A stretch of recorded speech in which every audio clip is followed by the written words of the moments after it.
O tema de hoje é não tenha medo de ter medo.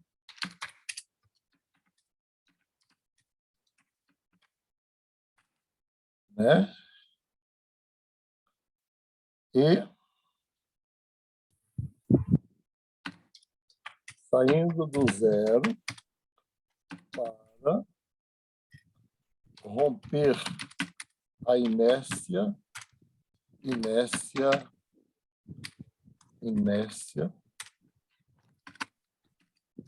e se movimentar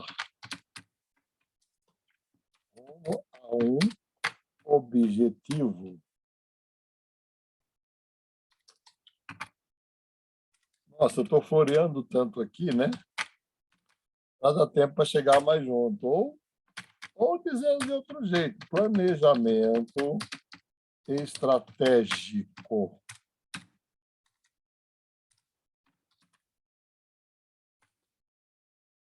Não tenha medo de ter medo. Vocês já pensaram nisso alguma vez? Não ter medo de ter medo, ou isso é coisa de loucura de psicólogo? O que vocês acham? Eu acho que as duas coisas. Oi? Isso é loucura de psicólogo. Ou as duas coisas, não é? Também. As duas coisas. Mas vamos lá. Eu vou postar um vídeo aqui.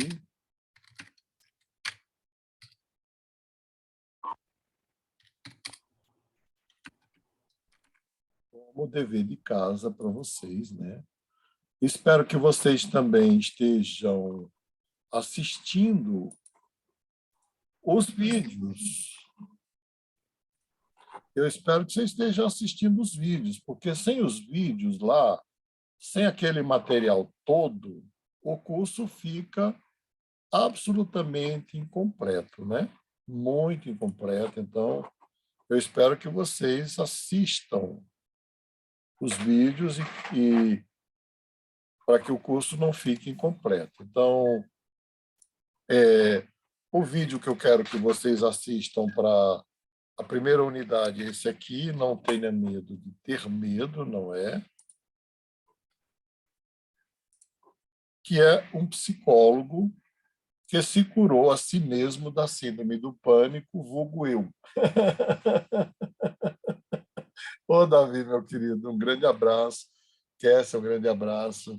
Mary, um grande abraço. Zé Maria, um grande abraço.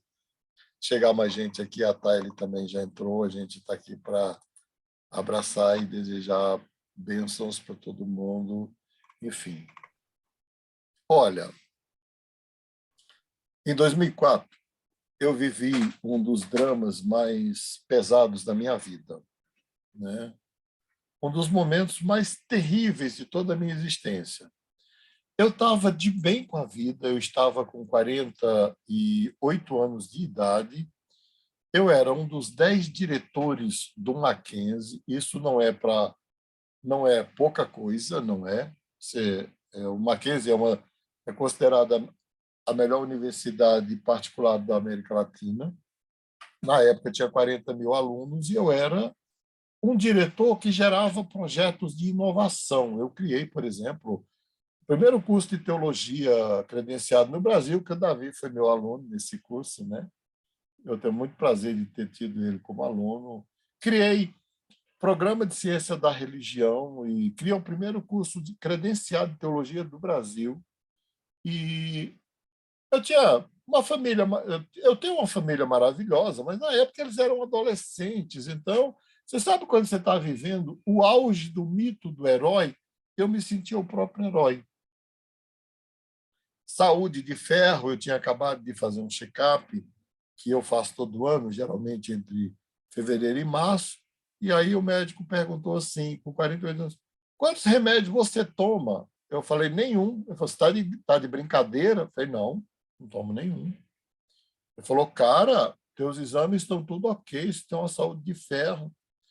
Pois bem, no dia 19 de junho, estávamos comemorando a formatura da segunda turma de teologia e o aniversário do meu filho e o meu, e nisso Já tinha acabado o aniversário, um dos formandos foi me visitar, e na saída dele, eu ouvi 5 tiros e corri.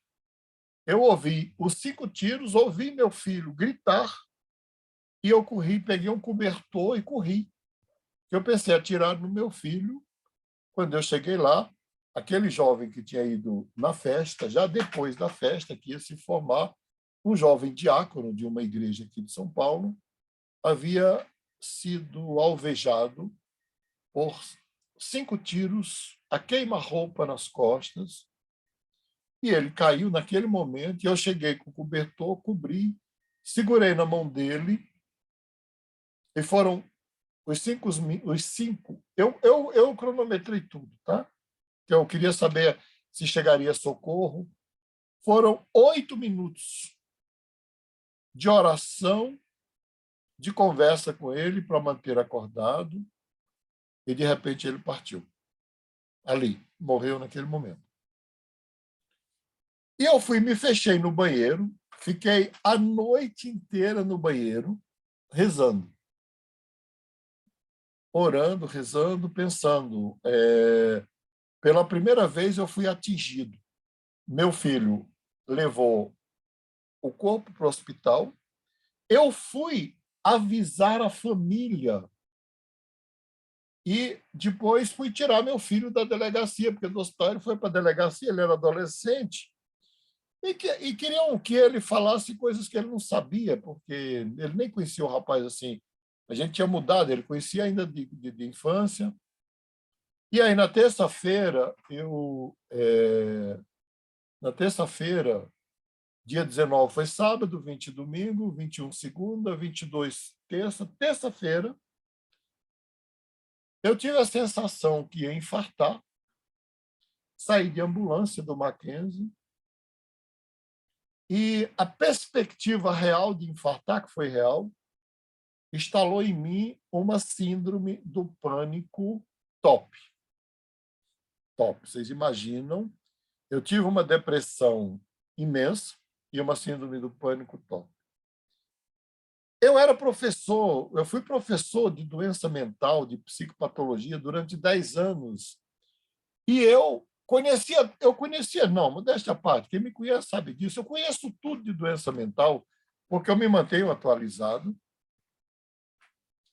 E aí, quando eu me dei conta, eu pensei assim, está acontecendo comigo e eu sei tudo sobre pânico e depressão, e eu vou deixar rolar para ver como é isso na prática. Gente, eu não desejo para o meu pior inimigo. Você sabe que a depressão é muito mais leve que a síndrome do pânico? A síndrome do pânico dá a sensação que você está morrendo. E como o cérebro registra que você está morrendo, você vai ter alteração na frequência cardíaca, no ritmo cardíaco, na pressão arterial e na respiração e na sudorese. Para vocês terem uma ideia, dentro desse quadro de pânico, minha pressão variava de 22/18 a 8/4 no mesmo dia. E aí, imediatamente, eu segui o manual, já que eu era professor e terapeuta e já tinha atendido muitas pessoas com síndrome do pânico, e eu sabia o que era medo, pelo menos eu achava que sabia, mas não naquela proporção, e aquilo dava um atrás do outro o dia inteiro. E aí eu fui num bom psiquiatra, um grande amigo meu, Dr. Pécio Ribeiro Gomes de Deus. Não sei se ele chegou a ser professor do Davi, mas ele deu aula na teologia também, o Pécio. E foi muito interessante que eu contei tudo para ele, ele falou assim, Maspoli, você vai ficar bem, mas eu só aceito te tratar. Isso fato é verdade. Se daqui 2 anos, quando você estiver bem, você me aceitar para fazer mestrado com você em depressão. Eu falei, você está de gozação? Eu estou com depressão e pânico, você quer que eu faça mestrado, que eu oriente você no mestrado? E ele riu, falou, mas eu sei que você vai sair. Eu conheço você pelas suas obras e eu quero ter o prazer de ser seu aluno de mestrado. E realmente ele fez um grande mestrado comigo sobre depressão. Ele fez sobre o papel da fé na depressão.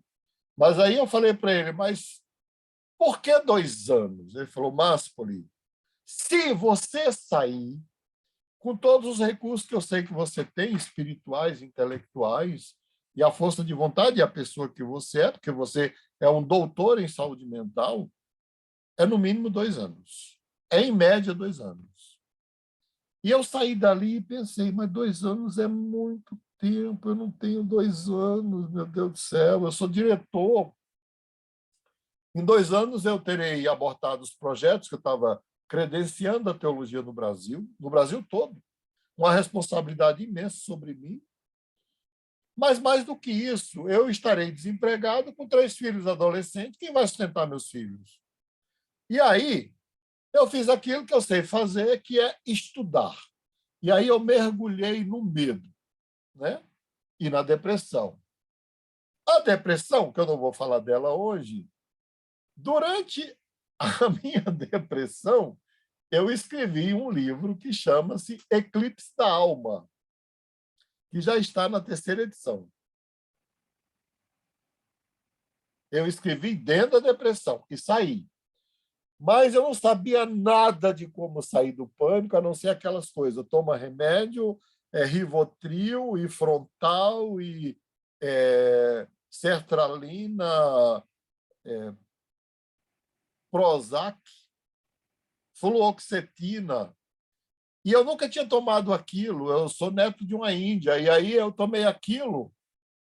Bom, primeiro que eu tomei 1/4 de cada. Ele me deu para tomar 3. Eu tomei 1 de cada, era para tomar de manhã e de tarde, eu tomei 1/4. Com 1/4, eu dormia 18 horas por dia. E aí eu pensei, eu preciso encontrar um jeito de vencer o medo. E aí eu não estou falando de um medinho, eu estou falando de pânico. E aí fui pesquisar, até entender tudo sobre medo. E a primeira coisa que eu entendi foi, na verdade, o medo é natural. O medo, na verdade, é uma reação de proteção da vida, conforme eu acho que eu falei para vocês na última aula. Eu não falei isso no último treinamento? Que nós desenvolvemos o medo para proteger a nossa vida, que nós temos o eixo HPA, o hipotálamo, a hipófise, a adrenal, e aí eu até brinquei e falei, o José Maria não vai mais esquecer de mim, porque eu vou falar esse semestre inteiro para ele no curso de formação. E aí, a amígdala, quando detecta um perigo, ela aciona, a hipófise aciona a amígdala aciona a suprarrenal, que taca adrenalina e cortisol, e aí você... Esse mesmo mecanismo é para ansiedade e pânico. Pânico e ansiedade. O meu problema era como é que eu vou desligar a amígdala, que estava a 1000 por hora, dando 10, 15, 20 descargas de adrenalina por dia. E quem já teve pânico sabe que é paralisante. O medo paralisa. E aí eu cheguei à seguinte conclusão. A crise mais violenta de pânico que alguém tem não dura mais do que 8 minutos. Você acredita nisso? Quando eu descobri isso foi um alívio. Para quem está dentro do pânico, 8 minutos parece uma eternidade. É uma eternidade, porque a tua percepção do tempo, do espaço, de você mesmo no pânico fica distorcido. Mas saber que só duraria de 7 a 8 minutos, eu pensei comigo, uma coisa avassaladora, terrível, que é a sensação de morte, mas que só dura de 7 a 8 minutos, eu suporto. Afinal, eu sou cearense, então eu suporto o medo de 7 a 8 minutos. Eu aguento esse troço. O segundo ponto que eu descobri, que foi tão importante quanto o primeiro, é que o gatilho para ter medo é o medo de ter medo. Por isso que o título da minha aula, da primeira parte da aula, é Não tenha medo de ter medo. Aí eu pensei, se o medo é natural, se ele dura de 7 a 8 minutos, e se o gatilho para ter medo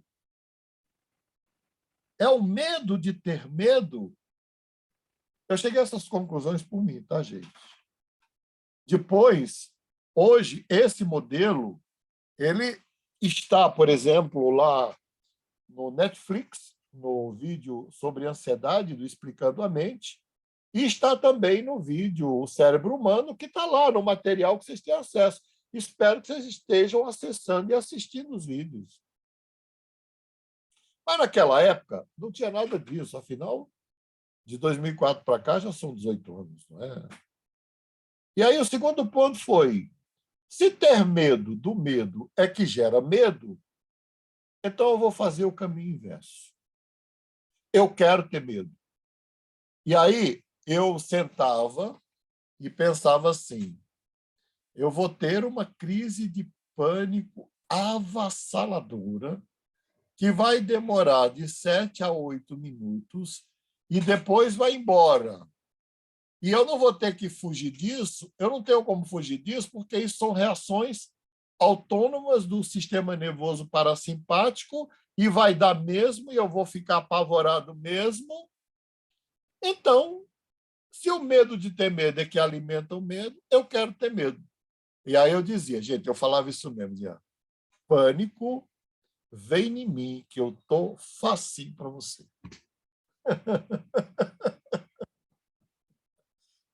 Pânico, medo, vem em mim, que eu tô facinho. E sabe o que começou a acontecer? As crises foram diminuindo, diminuindo, diminuindo. Em 6 meses, eu não tinha mais nenhuma crise de pânico. Eu aplico essa técnica no consultório, com médicos e executivos, e como eles são focados igual a mim, em 6 meses, eles superam toda a crise de pânico ou de ansiedade. E aí eu gravei um vídeo que já tem 79 mil visualizações e mais de 700 comentários, e eu desafio você, se você ler no comentário do vídeo, até nos mais recentes,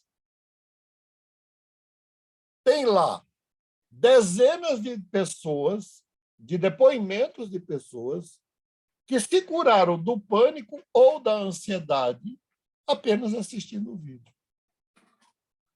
e aplicando o método que eu ensinei.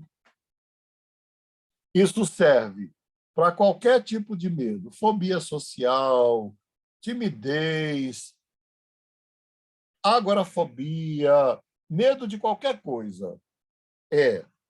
Eu assista o vídeo, que o vídeo vai te dar o método passo a passo. Então, qual é o primeiro ponto?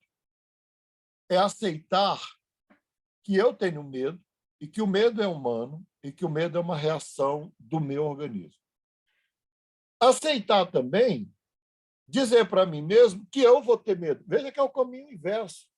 Ao invés de, se eu vou para uma entrevista e eu começo a suar frio, o que eu vou dizer antes da entrevista para eu mesmo?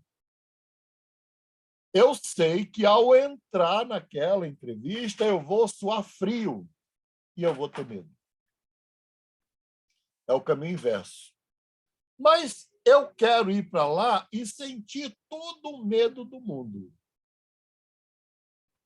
É uma postura contraintuitiva, não é do senso comum, mas hoje, eu pesquisando depois, que é o que está no vídeo O Cérebro Humano do Discovery, é a técnica usada pelas tropas de elite norte-americana para preparar não só o soldado para o campo de batalha, mas para curar o soldado que volta de lá com medo e pânico, que é só 80% dos que vão.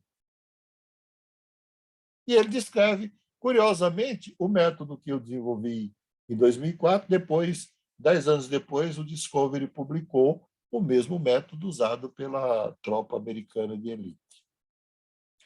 Então, eu vou dizer, eu tenho medo, e eu vou dizer que o medo vai demorar de 7 a 8 minutos e vai passar, e eu vou dizer, eu quero sentir o medo mesmo.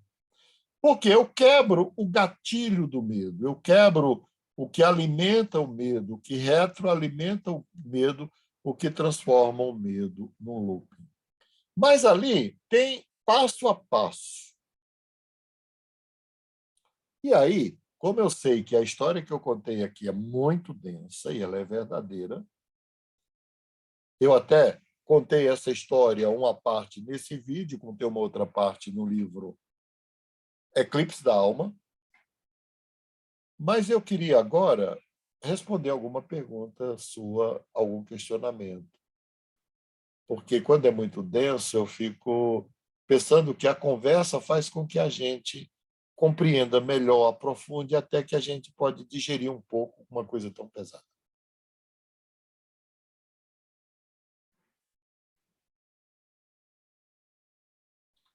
Então, perguntas, comentários.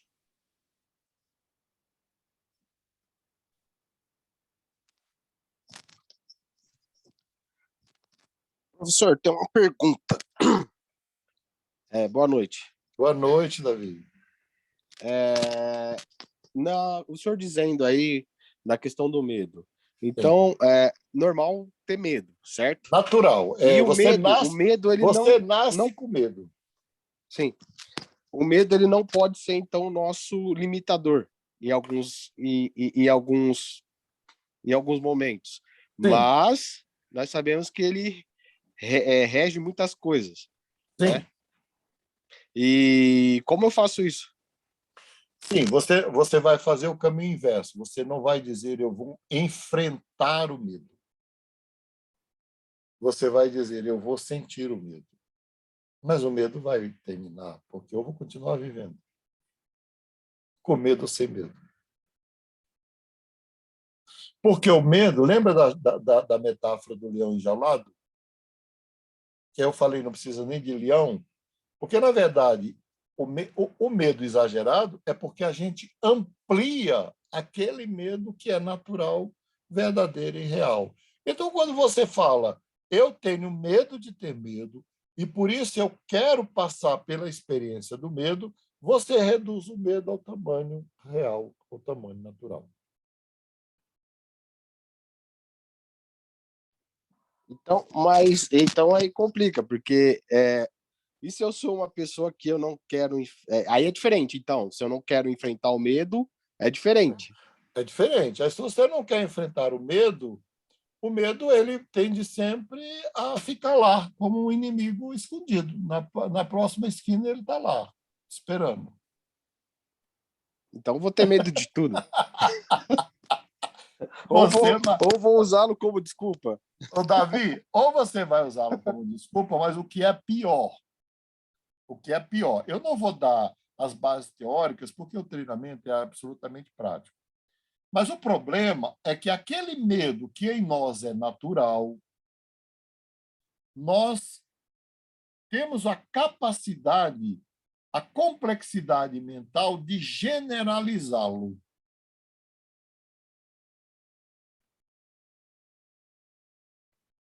E nós vamos lá.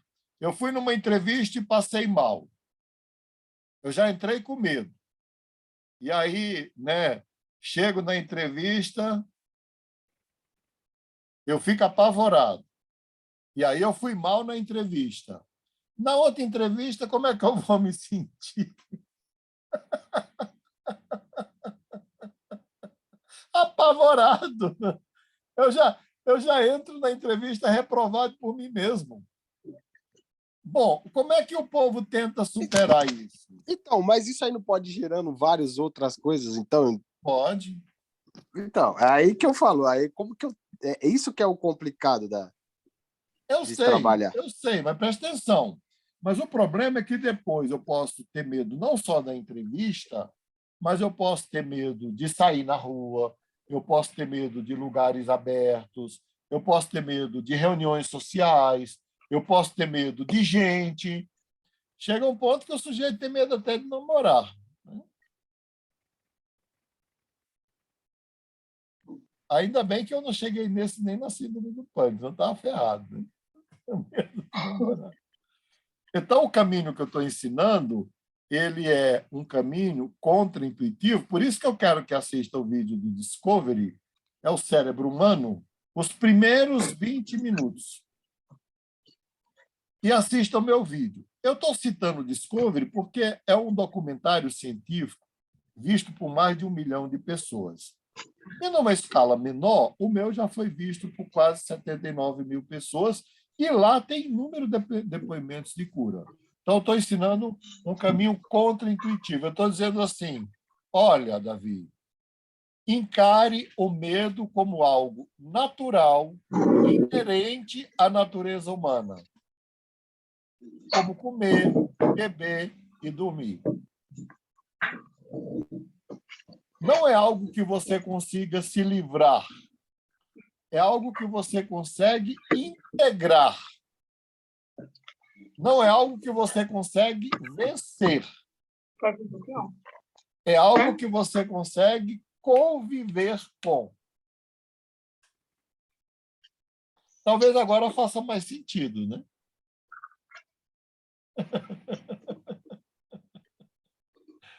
Mas eu quero que assista o vídeo que eu falei, que está lá, e assista o vídeo que eu postei aqui, que eu acho que eu postei o vídeo aqui, não postei? Eu postei o vídeo aqui? Postei, é um psicólogo que se curou a si mesmo da síndrome do pânico. E sou eu. Opa, até chegou aqui a Cris, seja bem-vindo. Seja bem-vindo aqui. Mas vamos lá. Essa história sobre o medo faz sentido?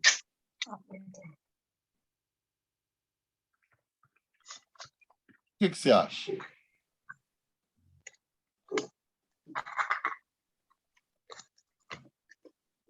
Faz sentido? É um caminho novo, não é?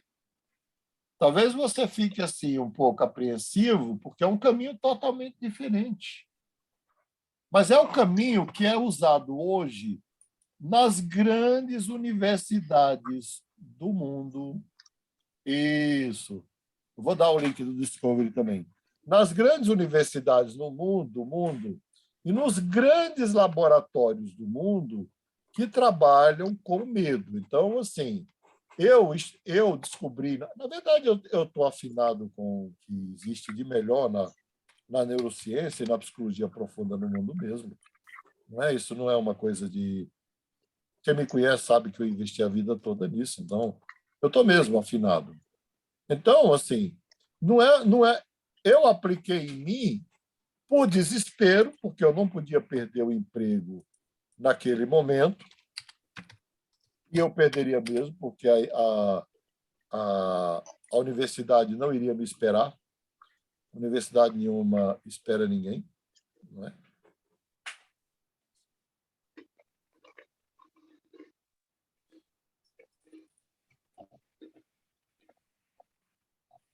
Achei. Mas, assim, eu apliquei aquilo intuitivamente, e aí, quando eu entro em contato, já estou postando aqui, viu? Quando eu entro, aí anos depois, uns 10 anos depois, o Discovery publica esse negócio. Não, que 10 anos? Não tem nem 10 anos, tem, ó. O Discovery publicou isso no dia 10 de janeiro de 2017. Se você pegar os primeiros 20 minutos do vídeo do Discovery e o meu vídeo, vocês vão ver que, com pequenas variações, é a mesma coisa. Só que o meu é bem anterior.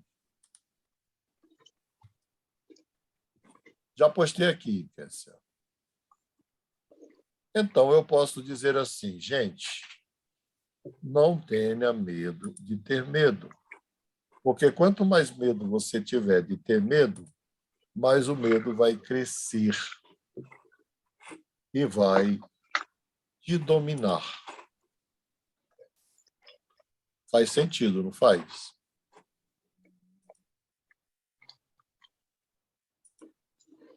Ninguém vai falar nada, só o Davi vai falar. Mais medo você vai ter. E se você encarar o medo como inimigo, o medo cresce e te engole. Então, no Netflix, o que está lá é muito mais elaborado, mais sofisticado no Netflix, no Explicando a Mente. Tem um vídeo sobre ansiedade e aplica o mesmo método que eu sugiro para a ansiedade, só que eles falam de um jeito assim mais, né? Olha, vá se aproximando e se tornando familiarizado e amigo do medo. É a mesma coisa, não é diferente.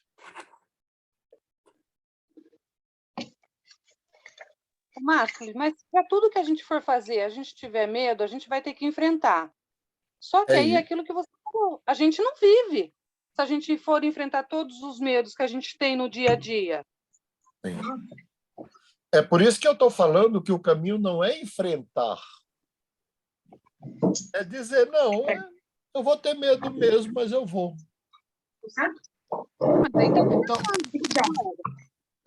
Então, Márcio, tem uma outra coisa. Ou a necessidade te faz enfrentar o medo. Sim, é um caminho mais doloroso, não é? Porque se você não tem uma necessidade ou uma coisa que te faça enfrentá-lo, você não enfrenta. Vamos supor, o senhor deixou uma ó, eu precisei porque eu tinha uma faculdade para cuidar, eu tinha que trabalhar, eu tinha os 3 filhos. Então, a necessidade ou ela te paralisa ou você vai avante. Então, acho que aí dá aquele peso, a psicologia vai cair naquela, que você vai fazer aquela avaliação, né, nas 3 camadas lá. Então aí vai ver o que mais importa para você. Ou você paralisa e fica na doença, estagnado, e você afunda, ou você enfrenta pelas necessidades. Mas eu acho que é o maior motivador. Mas na verdade, assim, o desespero me motivou para procurar solução rápida. E diante do quadro que era e do diagnóstico que só me estaria superando isso em 2 anos, superar isso em 6 meses foi algo extraordinário para mim. É tanto que depois o próprio Pérez ele veio e fez mestrado comigo, que ele falou assim, você criou uma coisa revolucionária, que hoje não é mais minha porque está no mundo inteiro, né? As pessoas chegam às mesmas conclusões em lugares diferentes do mundo, mas a forma de encarar o medo é essa que eu estou falando. Se eu encarar o medo, vamos lá, eu estou com medo de ir na entrevista, e eu falo, eu vou enfrentar o medo. Gente, é difícil. Você pode suar frio, ter taquicardia, não vai respirar direito, aí não vai falar direito. Mas se você disser assim, não, eu vou sentir medo. O medo vai estar comigo, mas eu vou. Pouco a pouco, Davi, o medo vai desaparecendo. 3 meses a 6 meses ele desaparece. Esse medo crônico, não é? Esse medo que paralisa, esse medo. Enfim. Bom, mas eu queria tratar. Vocês estão vendo aí, porque eu ainda, a minha geração não é a geração aí Z, né? Y, X, Y. Então, às vezes eu faço umas coisas aqui que depois eu não sei como voltar. Mas vocês estão vendo uma... Eu tinha... tá aqui. Eu tinha publicado aqui uma tela. Bolinha. Aê, pronto. E aí nós vamos para o segundo tópico. O segundo tópico do nosso treinamento.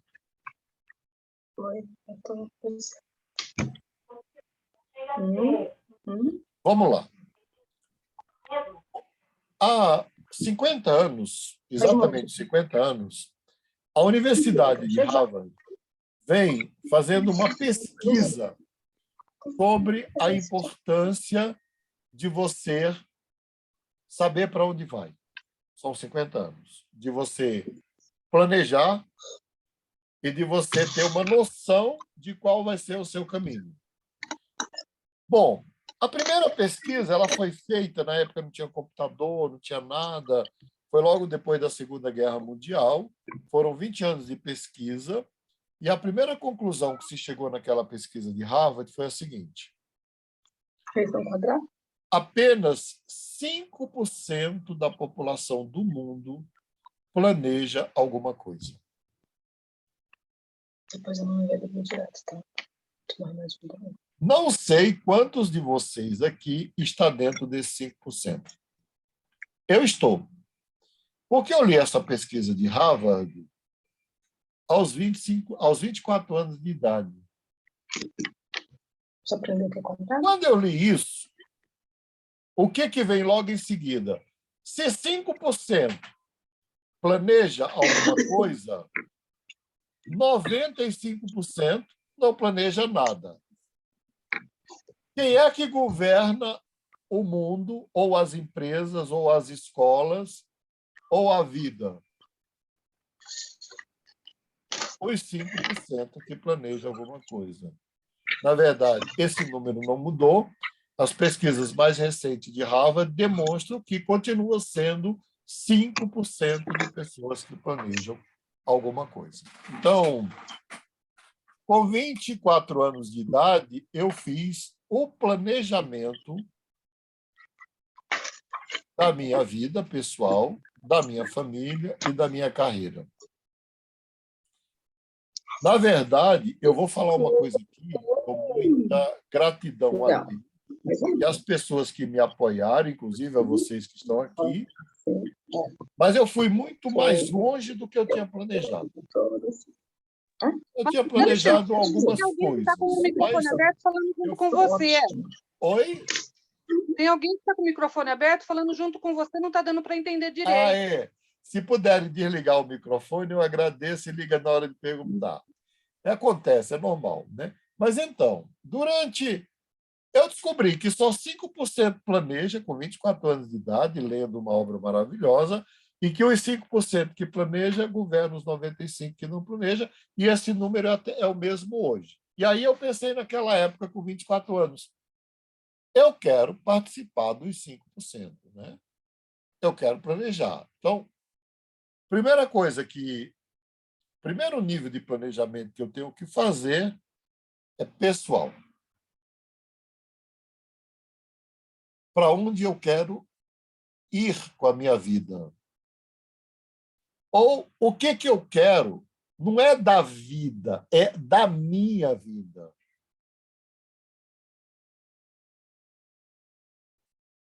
E aí, eu não vou ter pressa, então a gente vai falando aqui, se não der para falar tudo hoje, a gente fala na próxima aula, como eu fiz com medo, não é? Mas vocês já assistiram Alice no País das Maravilhas? Tem um momento lá do diálogo da Alice com o gato, que ela fala assim, qual é o caminho? Aí o gato, aquele gato malandro, fala assim, depende. Depende de onde você quer ir, para onde você quer ir. Como saber o caminho? Você sabe para onde vai? Ela fala, não. Gente, eu já passei esse vídeo para grandes empresários, grandes executivos e para pelo menos 5.000 alunos de graduação, mestrado e doutorado ao longo da minha vida, porque eu acho de uma sabedoria imensa. Porque o gato pergunta, e você sabe para onde você quer ir? E ela fala, não. Aí ele responde, se você não sabe para onde vai, qualquer lugar serve. As pessoas, em geral, elas ou esperam que Deus resolva a vida delas, ou esperam que a própria vida resolva a vida delas, ou esperam que o acaso resolva a vida delas. Elas acreditam na sorte, não é? Então, tem gente que tem sorte, tem gente que não tem sorte, e tem gente que planeja. Eu, como não tenho sorte, eu planejo. Bom, eu sei que a maioria aqui, se não todos, são cristãos. Onde entra Deus nessa história? Primeiro, que Deus não vai planejar a minha vida. Vocês concordam comigo? Eu não vou citar a Bíblia aqui, mas eu conheço a Bíblia. Só quem conhece a Bíblia aqui mais do que eu é Marta. Mas eu conheço a Bíblia, inclusive no grego e no hebraico, não é? Eu poderia citar pelo menos duas passagens. Uma é quando Jesus ressuscita Lázaro, que ele diz, Lázaro vem para fora, e Lázaro sai todo amarrado. Bom, antes de ressuscitar Lázaro, ele chega e tem uma pedra na porta da caverna onde Lázaro está enterrado, e Jesus diz para os homens, tirem a pedra. Depois que Lázaro sai, eu acho que a Cristiane vai lembrar dessa passagem, Jesus diz assim para os homens, desatai-o e deixai-o ir. Aquilo que compete a nós fazermos com a nossa vida, Deus não faz. Esse é o primeiro ponto. Então, tem muitas pessoas iludidas de que alguma coisa extraordinária vai acontecer na vida delas e, pá, milagres acontecem, não tenho dúvida disso. Mas não acontecem todo dia e não acontece para quem fica esperando. Primeiro ponto. Vamos lá. Por que é importante planejar? O que a Universidade de Harvard descobriu? A mente humana, em repouso, ela consome até 20% de toda a energia produzida pelo nosso corpo. Preste bem atenção. Quantos órgãos a gente tem? Inúmeros, não é? Só a mente consome 20% da energia do corpo. Se fosse presencial, eu daria uma caixa de Ferrero Rocher para quem respondesse a pergunta que eu vou fazer agora. Se a mente consome tanta energia, qual é o estado desejado e buscado pela mente? Qual é o estado natural da mente? Se ela consome muita energia, qual é o movimento natural da mente?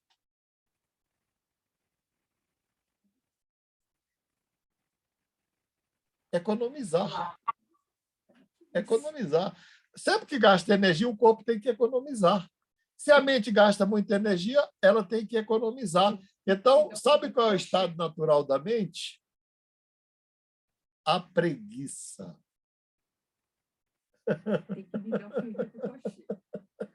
A Marta ganhou o Ferrero Rocher, covardia aqui, porque ela está aqui do lado, ela falou, olha, a preguiça. Vai. Ganhou o Ferrero Rocher aí na sexta-feira, sextou para ela aqui. Então, veja bem, o estado natural da mente é o repouso absoluto. Gente, quem é que não gosta assim, de entrar na caixa do nada e ficar? Oh, meu Deus. Eu trabalhei com carteira assinada durante 50 anos. Faz exatamente um mês que, pela primeira vez, eu estou desempregado. Vocês acreditam nisso? Que foi uma opção minha? Só que eu não parei ainda, mas eu estou com um privilégio que eu não tive a vida inteira. Sabe qual é? Quando eu me olhei no espelho e falei assim, agora eu faço a minha agenda. Eu falei, nossa, eu sou o homem mais poderoso, mais feliz e mais livre do mundo. Não sou não, porque eu estou trabalhando do mesmo jeito na Uniaberta. Hoje, por exemplo, vocês vão dizer que eu sou louco, e eu sou louco mesmo. Eu acordei às 3, perdi o sono, aí trabalhei de 3 às 5, aí dormi de 5 às 8h30, e depois eu estou trabalhando de 9 até agora. Mas pelo menos eu pude trabalhar, eu pude dormir até 8h30. Nunca na vida eu pude dormir até 8h30. Se eu dormisse ou não, tinha que acordar às 6, né? Pois bem, se o estado natural da mente é a preguiça, só tem um jeito de eu tirar a mente do repouso. Como é que eu consigo tirar a minha mente do estado de repouso? É estabelecendo para que ponto da vida, do universo, eu quero ir. Na verdade, planejamento estratégico não é nada mais, nada menos do que dizer que eu estou no ponto A e eu quero chegar até o ponto B. Vamos lá. Eu não vou largar essa bolinha na próxima aula. Planejamento estratégico. O primeiro planejamento que eu tenho que fazer é com a minha vida.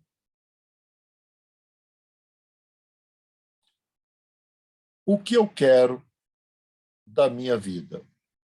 Eu quero ter saúde? O que eu preciso fazer para ter saúde? Eu quero ter uma vida espiritual decente? O que eu preciso fazer para ter uma vida espiritual decente? Hoje, até para a feiura tem remédio, basta ter dinheiro, não é? É verdade. Vamos lá.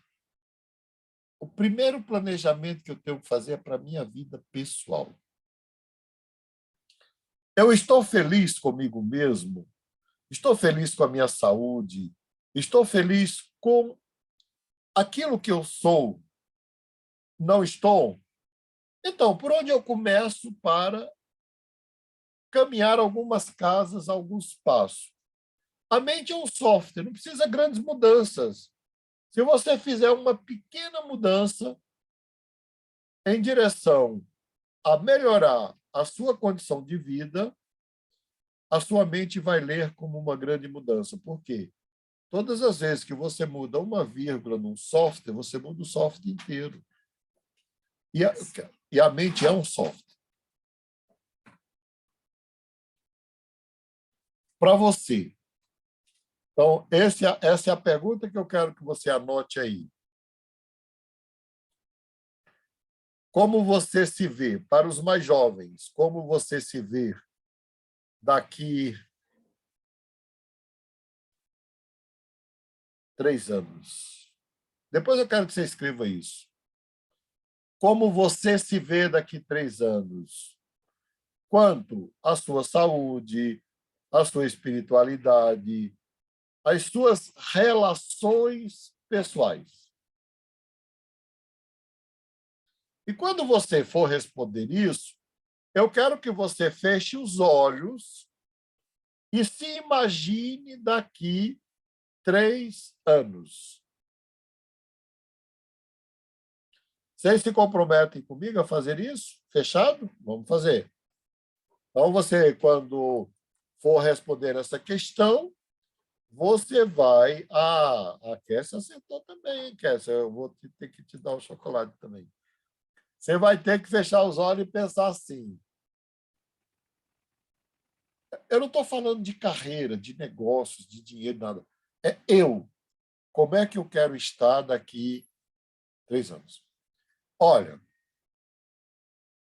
eu planejei, há 10 anos atrás, que com 65 anos, obrigado, Marta, eu pararia, muito obrigado, eu pararia de trabalhar para terceiros.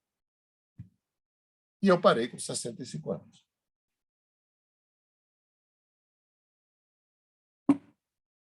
Nada acontece se você não fizer planejamento. O que eu pensava exatamente? Quando eu tiver com 65 anos, eu quero fazer as coisas que eu gosto e viver da forma melhor possível. Eu adoro caminhar, eu adoro contemplar as coisas, eu adoro escrever, eu adoro dar aula, eu adoro atender gente. E eu tinha funções muito burocráticas para uma pessoa como eu. Então, para onde você quer ir? Se você não sabe para onde vai, o que vai acontecer daqui 3 anos se você não projetar na sua mente uma direção para a sua vida? O que vai acontecer daqui 3 anos?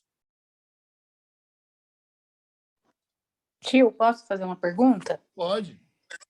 Em qual estágio, idade o senhor estava quando o senhor fez esse planejamento de parar de trabalhar aos 65 anos? No caso, parar de trabalhar para terceiros. Aos 55. Entendi. É porque, sabe o que é, Cris? Eu tinha um contrato de cientista, que eu sou um cientista, então eu tinha que produzir textos científicos, artigos científicos, livros científicos. E eu pensei, bem, com 65 anos eu vou querer escrever coisas que sirva para o povo e não para cientista, porque até hoje eu só escrevi para cientista. Vocês sabem disso, você entrar aí no meu currículo Lattes, eu jogar meu nome no Google, vai aparecer, minha obra toda está aí publicada, mas é obra científica. Só que eu comecei a mudar Quando eu escrevi alguns livros não científicos, que foi, por exemplo, Culpa e Graça, Eclipse da Alma, O Corpo no Protestantismo, Coach Transe, o feedback, e eu comecei a gravar vídeos, eu planejo tudo. Por exemplo, tem 5 anos que eu planejei que eu iria gravar 100 vídeos de psicologia e depois 100 de teologia. Já gravei 129 de psicologia. E ainda não vou parar. Eu vou começar a teologia quando eu parar a psicologia. Está entendendo? Se você não planejar nada, daqui 3 anos, você vai estar parado no mesmo lugar. Mas o planejamento tem que ser inflexível? Não. Ele é apenas uma direção. Com 24 anos, eu planejei que eu faria um mestrado. Eu fiz 2 doutorados e 2 pós-doutorados. Há 5 anos, eu planejei que eu gravaria 100 vídeos. Já passou de 120, de 130. Não é? Há 5 anos, eu planejei que eu criaria uma empresa para mim, para eu viver muito bem, obrigado, com a minha renda. Eu criei uma universidade para muita gente, não é só para mim. E, às vezes, você planeja e dá tudo errado. Dá tudo errado. Tudo errado. E aí, quando dá tudo errado, mas pelo menos você não ficou parado, não é? Eu vou, antes de abrir para a pergunta, eu vou contar para vocês uma metáfora para vocês guardarem. Diz que tinha duas rãs, moravam numa fazenda dentro de um lago, muito felizes, mas elas eram ainda jovens e bastante jovens, são muito impulsivos, e elas falaram, a gente quer beber leite. A gente quer beber leite. E as rãs foram pulando até o lugar que tinha um gado e tinham tirado o leite das vacas e colocado nos potes, e tinha um pote aberto. E as duas falaram, vamos pular dentro do pote, que assim a gente bebe leite até dizer chega. E aí pularam as duas dentro do pote. Não era um pote grande, era um pote pequeno. Um potinho. Só que elas não pensaram que depois que pulasse dentro do pote, não tinha mais como sair. E aí elas tentaram, não conseguiram sair. E aí uma delas falou assim, já que eu não vou sair mesmo, eu vou beber leite até morrer afogada no leite. E a outra pensou, eu vou me bater, porque me batendo, eu vou fazer barulho no leite e é possível que atraia a atenção de alguém que vem aqui e me tire. E uma morreu afogada e a outra começou a se bater. O leite endureceu, virou manteiga, e ela flutuou em cima. E quando foi de manhã, o cara que cuida dos bois chegou e falou, vai embora, bicho nojento. E jogou a manteiga com a rã fora e ela salvou a vida dela.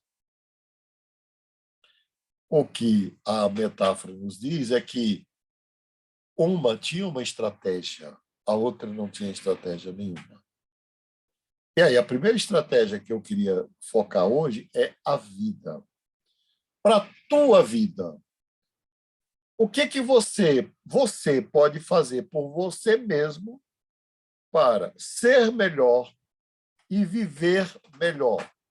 Gente, às vezes, pequenas atitudes nos ajudam a ser melhor e a viver melhor. Cada um sabe do que precisa. Mas, se eu não tivesse nenhuma estratégia para essa altura da minha vida, eu estaria ainda dentro de uma agenda muito pesada, trabalhando para uma grande universidade que me pagava muito bem. Mas tem coisas na vida que não tem preço, vocês sabem disso, né? Uma delas, por exemplo, é a saúde. que você pode fazer pela sua saúde? O que você pode fazer para estar bem consigo mesmo? O que você pode fazer para melhorar a condição da sua mente diante da vida? O que você pode fazer pela sua espiritualidade? Quando for responder a questão, como você se vê daqui a 3 anos? Falei para os mais jovens. Para os mais velhos, como você se vê daqui a 5 anos? A pergunta é a mesma, eu só aumentei o tempo. E faz esse exercício. Só escreva quando você for capaz de se ver daqui a 5 anos. Você me perguntar hoje, como é que você se vê daqui a 5 anos?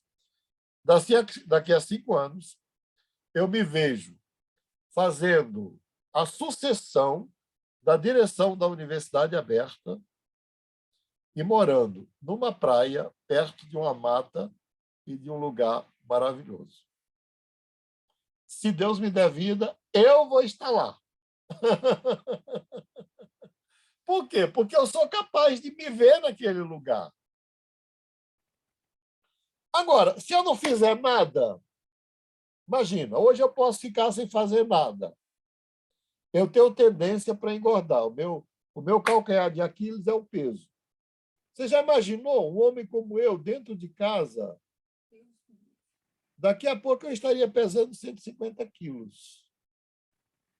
Eu ia comer tudo que tivesse pela frente aí. Tudo que é doce, tudo que é... Então, assim, o que você quer da sua vida para você? Feche os olhos, se imagine e escreva. Bom, já vai dar 8 horas. 9 horas, aliás, olha só. E aí eu quero abrir também para se tiver alguma pergunta, algum comentário, aí você liga o seu microfone e pergunta o que quiser ou comenta o que quiser.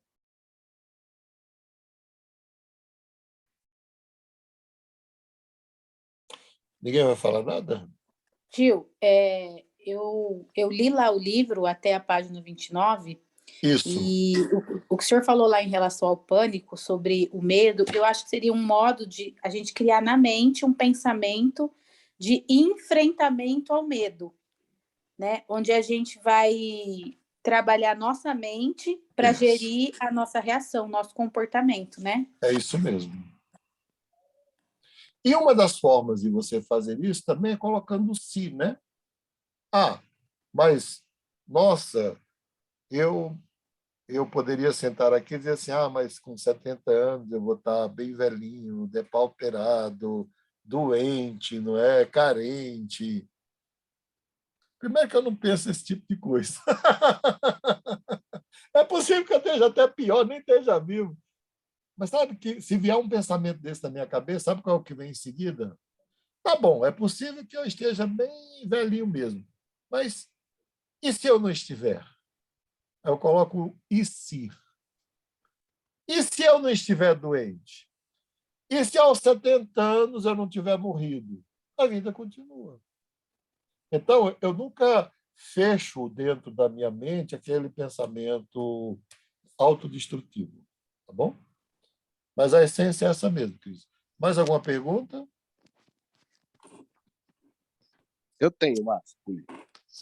Fala. Como que nós criamos esse mecanismo de tirar a mente do repouso e nós criarmos, assim, tipo, rotinas para enfrentarmos, como eu não sei o nome da moça que falou aí, enfrentarmos a essas condições que vêm, tipo, nos paralisar? Porque, assim, o senhor falou que gosta de dar aula, tal, etc, etc. Eu também gosto de muita coisa, mas não consigo aplicar. Como que a gente começa a criar esses... Sim, eu vou dar, com toda certeza, mais 2 aulas sobre isso aqui para você. Eu estou falando hoje de como melhorar a própria vida. A próxima aula eu vou falar do planejamento estratégico da família e a terceira do negócio, da carreira. Então, vão ser 3 aulas, essa e mais 2. Se você não eleger nenhum ponto, daqui 3 anos você vai estar como está hoje. Pensando em você mesmo. comece estabelecendo pequenas metas. Pequenas. Não adianta dizer assim, hoje não, hoje eu sou... Porque eu comecei cedo, não é? Eu sou uma pessoa que eu sigo mesmo. Agenda. Eu tenho uma agenda... Se eu abrir minha agenda aqui, vocês vão dizer, doutor Másper, não adiantou nada você sair do Mackenzie. Não adiantou mesmo. Mas até chegar aí, Davi, a gente vai step by step, passo a passo, e pequenos passos. Está entendendo? Então, assim, dentro da sua concepção de vida para você, o que seria uma pequena coisa urgente que melhoraria o seu dia de amanhã? Eu vou disponibilizar para vocês uma ferramenta. Está aí. Vou combinar aqui, eu vou disponibilizar para vocês, vou pedir a Camila para disponibilizar para vocês. Vai chamar Diário de Bordo. Serão 21 dias que vocês terão que escrever 3 coisas que fizeram hoje e 3 que farão amanhã. 3 que fizeram hoje e 3 que farão amanhã. 3 que fizeram hoje e 3 que farão amanhã. Assim eu respondo a pergunta do Davi. Mas chega um ponto, Davi, que fica automático. Eu tenho uma assistente que aí, segunda-feira, ela abre a agenda e fala, doutor Márcio, tal hora, tal dia, tal. É bom, porque eu tenho alguém que me cobra, não é? Já que eu não tenho mais patrão. Mas aquela agenda vai rodar no automático comigo, porque já são 50 anos de condicionamento. Eu comecei, na verdade, a fazer agenda com 16 anos e depois eu descobri que o planejamento estratégico era fundamental e eu acho que Deus prepara as pessoas para poder compartilhar e ensinar. E eu tive o privilégio de fazer escola superior de guerra. E, vamos lá, vocês estão acompanhando aí a guerra da Ucrânia. Quando você vê o que está acontecendo com o exército russo, que até o momento não está avançando e está levando a pior, o que faltou ali para o exército russo? Planejamento. Planejamento estratégico. Eles subestimaram o presidente, subestimaram o povo, subestimaram a capacidade das Forças Armadas e foram para lá de peito aberto, despreparados, pensando que em 72 horas eles já tinham dominado o povo. Eles chegaram a 5 quilômetros de Kiev. Hoje, pelos jornais de hoje, eles já retrocederam 75 quilômetros da capital. E já estão perdendo alguns lugares que eles conquistaram. Aquele é o melhor exemplo. É claro que o exército russo vai ter, se não houver um acordo de paz, o exército russo vai terminar subjugando a Ucrânia, o que para mim é terrível, né? É cruel. Mas há um preço altíssimo de vida, de equipamento para o povo da Rússia, enfim. Então, assim, o planejamento... E Jesus falou do planejamento estratégico. Jesus disse, olha, um rei sábio, antes de ir para a guerra, o que ele faz? Planeja. Ele planeja.